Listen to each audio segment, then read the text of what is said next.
ಬಡ್ಜೆಟ್ಟಿನ ಗಾತ್ರ 2022-23ರಲ್ಲಿ ಬಿಜೆಪಿ ಸರ್ಕಾರ ಇತ್ತು. 22-23 ಬಿಜೆಪಿ ಸರ್ಕಾರ. ಬಡ್ಜೆಟ್ಟಿನ ಗಾತ್ರ 2,89,653 ಕೋಟಿ. ಬಂಡವಾಳ ವೆಚ್ಚ ಕ್ಯಾಪಿಟಲ್ ಎಕ್ಸ್ಪೆಂಡಿಚರ್ 57,348 ಕೋಟಿ. 57,348 ಕೋಟಿ ಕ್ಯಾಪಿಟಲ್ ಎಕ್ಸ್ಪೆಂಡಿಚರ್. ಸರಾಸರಿ ಲೆಕ್ಕ ಹೋದ್ರೆ ಅದನ್ನ 19.8 19.8%. 2023-24ರಲ್ಲಿ ಕಾಂಗ್ರೆಸ್ ಸರ್ಕಾರ ಬಡ್ಜೆಟ್ ಗಾತ್ರ 3,27,747 ಕೋಟಿ. ಕ್ಯಾಪಿಟಲ್ ಎಕ್ಸ್ಪೆಂಡಿಚರು 51,231 ಕೋಟಿ. ಸರಾಸರಿ ಬಂಡವಾಳ 15.63%, ಅಂದ್ರೆ ಕಡಿಮೆ ಆಯಿತು. 2024-25 3,71,383 ಕೋಟಿ. ಈ ಸರಿ ಬಂಡವಾಳ ವೆಚ್ಚ 52,903 ಕೋಟಿ, 14.24. ಆಲ್ಮೋಸ್ಟ್ ಆಲ್ 6% ನಮ್ಮ ಕ್ಯಾಪಿಟಲ್ ಎಕ್ಸ್ಪೆಂಡಿಚರು ಕಡಿಮೆ ಆಗಿದೆ. ಅಂದರೆ ಬರ್ತಾ ಬರ್ತಾ ನಾವು ಒಂದು ರೀತಿ ಪ್ರತಾಪಕ್ಕೆ ಹೋಗ್ತಾ ಇದ್ದೀರನೋ ಅಂತ ಅನಿಸುತ್ತೆ. ಜಾಸ್ತಿ ಆಗಬೇಕಾಯ್ತು, ಬೇರೆ ಖರ್ಚುಗಳು ಕಡಿಮೆ ಆಗಬೇಕಾಗಿತ್ತು. ಅಂದರೆ ಈಗ ನಾವೇನು ಮಾಡ್ತಾ ಇದ್ದೀರಿ, ನಮ್ಮ ಸ್ಥಿತಿ ಏನಿದೆ ಈಗ, ಯಾವ ಸ್ಥಿತಿಗೆ ನಾವು ಮುಟ್ಟಿಬಿಟ್ಟಿದ್ದೀರಿ ಅಂದರೆ, ಇನ್ನು ನಮ್ಮ ಫೈನಾನ್ಸ್ ಡಿಪಾರ್ಟ್ಮೆಂಟ್ ಅವರು ಇನ್ನು ಹೆಚ್ಚು ತೆರಿಗೆ ಹಾಕೋಕ್ಕಾಗೋದೇ ಇಲ್ಲ. ಏನೇನು ಹಾಕಬೇಕೋ ಎಲ್ಲ ಜಡ್ದ್ಬಿಟ್ಟು ಅವ್ರು ಇಟ್ಕೊಂಡು, ಏನು ಹಾಕಬೇಕೋ ಎಲ್ಲ ಮುಗ್ದೋಗಿದೆ. ಮಾತೆತ್ತಿದ್ರೆ ಅವ್ರಿಗೆ ಸಿಗೋದು ಎಣ್ಣೆ ಹಾಕೋರು, ಸಿಗರೇಟ್ ಹೊಡಿಯೋರು ಇಬ್ಬರೇ ಸಿಗ್ತದೆ.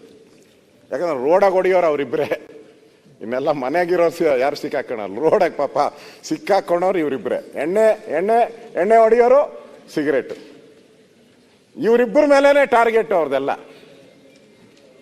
ನಾನು ಮೊನ್ನೆ ನೋಡಿದೆ ವಿಧಾನಸೌಧ ಎಲ್ಲೋ ಅಂತಾರೆ, ಅವರು ಸ್ಟ್ರೈಕ್ ಯಾವತ್ತೂ ನಾನು ಸ್ಟ್ರೈಕೇ ನೋಡಿರಲಿಲ್ಲ ಇವರಿಬ್ಬರದು. ಸಿಗರೇಟ್ ಹೊಡಿಯೋರು, ಎಣ್ಣೆ ಹೊಡಿಯೋರು ಸ್ಟ್ರೈಕ್ ನಾನು ನೋಡಿರಲಿಲ್ಲ. ಈಗ ಅವರು ಸಂಘ ಮಾಡ್ಕೊಂಡು ನಮ್ಮ ಎಣ್ಣೆ ನಮ್ಮ ಹಕ್ಕು ಅಂತ ಹೇಳ್ತಾ ಇದ್ದಾರೆ. ಎಲ್ಲಿಲ್ಲ ಅದು ಅನುಭವಿಸಿದಾಗ ಅದ್ರ ಬಗ್ಗೆ ಗೊತ್ತಾಗತ್ತ. ಸುಮ್ಮ ಪಕ್ಕದವ್ರ ಕೇಳಿಕೇಸಿ ಹೇಳೋದಲ್ಲ, ನೀವು ಅನುಭವಿಸಿ ಹೇಳಿದ್ರೆ ನಾನು ಒಪ್ಕೊಂತೀನಿ. ಇನ್ನ ಯತ್ನಾಳ್ ಸಾಹೇಬ್ರು ಓಕೆ ಅವ್ರು ಅಂದ್ರೆ ಒಪ್ಕೊಂತೀನಿ.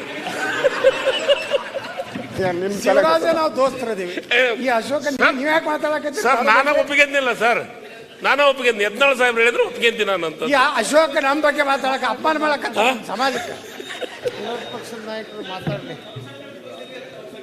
ಅಧ್ಯಕ್ಷರೇ, ಸನ್ಮಾನ್ಯ ಉಪಾಧ್ಯಕ್ಷರೇ, ಇಲ್ಲಿ ತೆರಿಗೆಗೆ ನಮಗೆ ಸಿಗುವಂತ ಈಸಿ ಮೆಥಡ್ ಅಂತ ಹೇಳಿದ್ರೆ, ಮತ್ತೆ ಅನಾರ್ಗನೈಸಿಂಗ್ ಸೆಕ್ಟರ್ ಅವ್ರದ್ದು. ನೀವು ಯಾವುದೋ ಇಂಡಸ್ಟ್ರೀಸ್ಗೆ ತೆರಿಗೆ ಜಾಸ್ತಿ ಮಾಡಿದ್ರಿ, ಅವರೆಲ್ಲ ಬರ್ತಾರೆ, ದೊಡ್ಡ ನಿಯೋಗ ಬರ್ತಾರೆ, ಅವರು ಪ್ರಿಯಾಂಕಾ ಅವರ ಮನೆಗೆ ಬರ್ತಾರೆ, ಇನ್ನೊಬ್ಬರ ಎಲ್ಲರ ಮನೆಗೆ ಬಂದ್ಬಿಟ್ಟು ನಾವು ಈ ರಾಜ್ಯವನ್ನ ಬಿಟ್ಟು ಹೈದರಾಬಾದ್ ಕಡೆ ಹೋಗ್ತೀವಿ ಅಂತ, ನಾವು ಈ ರಾಜ್ಯ ಬಿಟ್ಟು ಬಾಂಬೆಗೆ ಹೋಗ್ತೀರಿ ಅಂತ ಹೇಳಿ ಗೋವಾಗ ಬೇರೆ ಹೋಗೋದು, ಅವಾಗಂದು ಫಸ್ಟದು ಎಣ್ಣೆದದು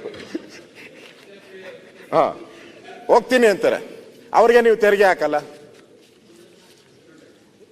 ಮತ್ತೆ ದಿನನಿತ್ಯದ ವಸ್ತುಗಳ ಮೇಲೆ ಹಾಕಕ್ ಹೋದ್ರೆ ಅಲ್ಲಿ ಜನ ಓಟ್ ಹಾಕಲ್ಲ ನಿಮ್ಗೆ.